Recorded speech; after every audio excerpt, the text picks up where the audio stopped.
All right. Happy Thursday, happy Thursday. Yes, sir. Thursday again this afternoon. Got us 2 days in. Got something in this morning. Got some steps in this afternoon. Oh yeah. 12 good flight of steps. Got it in. Look here, folks. I shouldn't even have to make a video about this, but I put a post and everybody probably seen it. Our protesters, our black protesters. You know, there's nothing wrong with protesting. Young boys, there's nothing wrong with protesting. Our young black boys. When you have to get into a serviceman's face and talk crazy to him and talk, try to provoke him. Folk, I'm telling you, first, it's bad enough for that clown in the White House to disrespect our troops, our servicemen, let alone the American people. It's enough of that going on. Why in the hell do we need our black folks getting in these servicemen's face, talking crazy to them? They don't have a clue. I don't know if they're looking for a death wish or they looking for some money, a lawsuit. But I tell you what you would be looking for. You'd be looking at death. Everybody different, man. It's too much going on out here. That might be my day for good trouble. That'd be my day. I have to stand and get court-martialed and get throwed out. That'll be my day. Everybody ain't the same, young black boys. If you're 21, 30, young black boys, don't know what kind of rigorous training these folk going through, what their family's going through, what they're asked to do, what they're commanded to do. And here they are, it's protection, and here you in their face. Scared to sign a dotted line. You're not going to give a year. You ain't going to give it 2 years to your butt to Uncle Sam at all, because you're too scared. You're too sissified. Drop your young butt in a jungle and see what's going to happen to you. You're going to be complaining and bitching about the mosquitoes. When they come by your head, they sound like 747, they're that big. Putting lumps on you. You ready to get back to the States. You ready to get back in a warm bed with some nice sheets on them. Folks, watch how you start disrespecting somebody, because you might end up in a bad situation. So many folks in hot zones, continuously ammunition flying, bombardment, seeing death, tasting death, smelling death, and hearing death, and feeling death, all at the same instance. While some of you young black boys want to sag your pants and walk around here talking all that noise. If you find your little pistol in your hand, then you're a bad person. But your hands empty by yourself, you're just another weakling with no skills. So many folks are jumping 3,000, 6,000 feet out of airplanes, folks. So many folks go in at the cloak of darkness. Either they rescuing somebody, they're going to get intel, are they going to extract? And the sad outcome, they're going in to kill. Nothing left alive.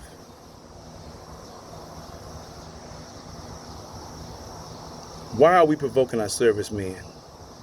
It's very high disrespectful. So that lets me know your mammy didn't teach you nothing. Yeah, your mammy. Don't get upset and get mad. Because I respect anybody.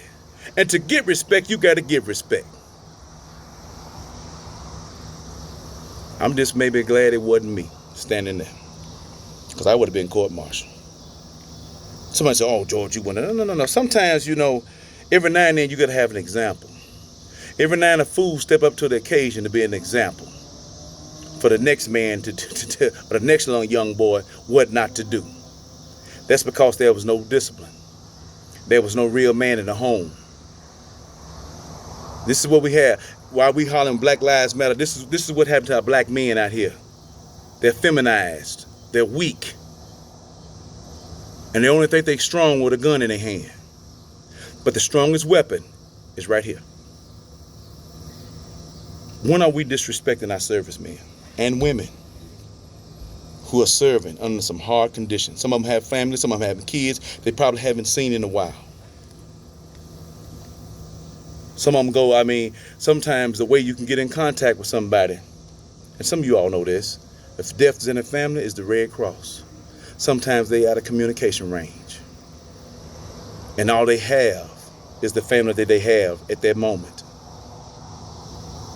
When we get right here in these great United States of America, and they're commanded to do something, to watch, to patrol or whatnot, the last thing they need, first is an orange bastard up there putting bounties on their head, talking about them. Yeah. And another last thing they need is some little blackface youngster all in their face talking and yelling and trying to provoke them. Don't know really what they're asking for. Brother, it only take 30 seconds. 30 seconds. And before your brain trying to realize what done happened, it's too late. Some folk don't have to take it. It's the love of God and country and the core that comes in effect. And they think about the Constitution that is before them, that you don't know nothing about because you haven't even read it, but you saying you have some rights. You don't know what it looked like. Black women, before we start laying down with these male counterparts out here, make sure they have something up here but decide down there. Because it's beginning to be a disgrace on you. You're laying down, having these bastard children, no men around them to help them come up to be men. And they see you, a feminine woman, nobody strong but weak. And they get you. They shut you to the side. They get a certain age, they claiming they the man in the house, and you shut down. But see, I didn't have a mama like that. Oh no, I didn't have a mama. Dr. Jean wasn't playing with that. Hey, look here. Y'all ain't listening to me. Y'all gonna hit that door, because I'm paid to be the boss here. 2 young black boys in the projects. Oh man, with no AC, with no washer and dryer. Oh, come on, man. Mama wasn't playing that. You ain't gonna get out here and talk about no woman. You ain't gonna mistreat no one. You ain't gonna be laying around with her. Let the baby come up. I'm gonna have you locked up. Mama wasn't, but we don't have mamas like that no more. We have a bunch of mammies out here. Some of our black women don't know who they are. We're in the middle of a pandemic and here we are wearing house shoes. Got our children with the pajamas going in these public places and we carrying these germs back to our home. Not thinking. And I know somebody gonna get offended on this. When, let me ask you this. When can we get out of this fake stuff? Y'all ain't hear me. I hear a lot of men hit me on this. I just ain't been sitting about this. I have had so many men to hit me on this. And apparently it's a problem. Apparently they see something. I gotta get out of here. When we gonna get off this fake stuff? Oh man, we need a time machine. We need to set it back to 1960 to 1970 when everybody had natural hair. When the hot comb and curlers were working, baby. Yes, sir. We run around here with all this fake hair, fake eyelashes, fake nails. Man get with you, the next night he don't know who he have. Who is this? Especially when the man wasn't drinking. I'm being for real, folks. Why are we with this fake stuff? We don't have enough confidence in ourselves. Are we lazy? Which one is it? I don't need a bunch of plaits and braids in my hair to be lazy. I cut my hair 3 times a week. I was taught. I know some of you ain't gonna like it, but somebody need to feed you this spoon of castor oil because it's good for you. Because I hear so many men. I ain't talking about no slacking men, no jokers. I'm talking about some well-to-do men. Man, this fakeness, folks. Be for real. Be who you supposed to be, woman. You don't have to add nothing extra because you're a woman. Come on, folks. Somebody got to say it. Mama ain't saying nothing. She's scared. And the sad part about it, The economic system that we boosting. We ain't boosting. We don't want to support our own black business. Sometimes there's a reason for that. It's not up to par. Hello. We always talk about support black business, but when you go there, something ain't never right. Something ain't right. Then if it is legit, some of our black folk, we jealous of it. Well, what they doing? How they get this? Chinese folks are doing well. They doing good. They making plenty of money off our nails. To look good for who? Right through here, a pandemic. You're looking good for death. And your toenails too. All these nice, beautiful hairstyles. Ain't nothing wrong with your natural hair. But all this fake stuff, folks. This fake weave and stuff, and eyelash and stuff. Come on, folks. Who we looking pretty for? The Joker? Not a king? Don't have a body by Fisher and a mind by Mattel out here. I'm talking about our black women. Some of you get offended. Well, I don't see nothing wrong with beautifying how much money you're spending. Then you complain they done went up on this, they done went up on that, they done went up on this. I can't, come on folks. Who paid $300 for a hairstyle? That's the minimum. Who does that? Who does that? Just to look good for who? Now you got some hair problems. I can understand that. There's some women on my timeline with this alopecia stuff. No hair on their head at all. Beautiful women. Natural. And for some men, that turns some men on right there. But what's not turning these men on is this fakeness, folk. Come on, we got to come out of this. Save you some money. Come out of these Chinese places. Save you some money. Put these wigs and stuff up. Get to be natural. Be creative. Use what God gave you. Like I said, we need a time machine to go back to the 50s and 60s and the 70s. Afros and curling irons and hat. Oh man, beautiful. Wasn't nobody lazy. If you had sisters in the house, they done each other's hair. They done mama's hair. Oh man, mama done grandmama's hair. Folks, that's what you call a village. That's when you together, you have some love there. You're not worrying about who look better than who. Who's trying to outdo somebody. What you looking for out here, folks? Oh man, I know this is not good for some folk, but it is good. It's that castor oil. It don't taste good, but it's good for you. Because we don't have nobody to stir up our mind. We're not in places to stir up our mind, especially with him. So we get caught out here with the demon. And he leaves you high and dry. Think you're doing something. Some of you beautiful black women don't even know how to put an ounce of makeup on. All you need is just a little bit of eyeliner, eyeshadow. That's all you need. Protect your skin. He made a masterpiece when he made you. Don't mess it up. Try to be more. And what are you attracting? Like I said, if you're attracting some bass, some crappie, some tuna, some halibut, some perch, oh, that's nice. But see, every now and then you get them sharks, them carp and buffaloes, the catfish, them bottom feeders, them drums. That ain't too good for you.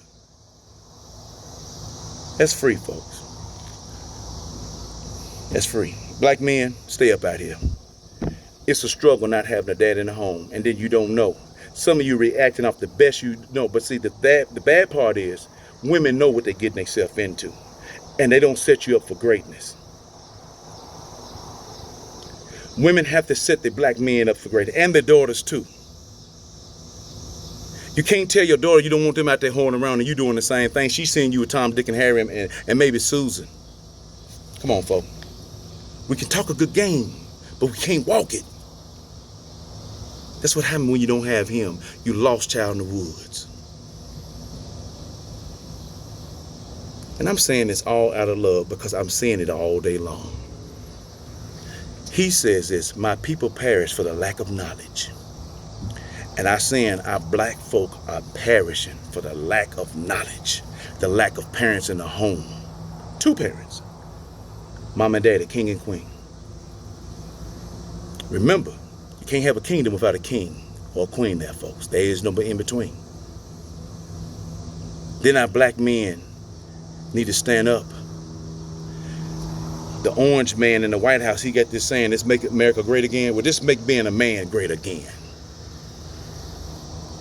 I have chill bumps that run up and down my spine when I can see and smell a real man. I have a reason to exhale because I know there are some other warriors out here. They're not afraid. They fight for their family, fight for mama. Can't forget mama. We'll fight for him when times get tough. We'll fight for his fellow man, his brother, because he knows he's his brother's keeper. I get chill bumps when I see another man and smell another man and hear his voice of strength and power. And when he talks, everything got to move. That's what I look for. That's what we got to get back to. I don't know what trip we on right now. We need to abandon that and get back to where he said go. Men, start taking lead. Start taking lead. If you find yourself around mama and auntie and grandmama all the time, find you a man. Don't find don't find you a gang. Find you a man. And it's very hard to find. Sit down and listen.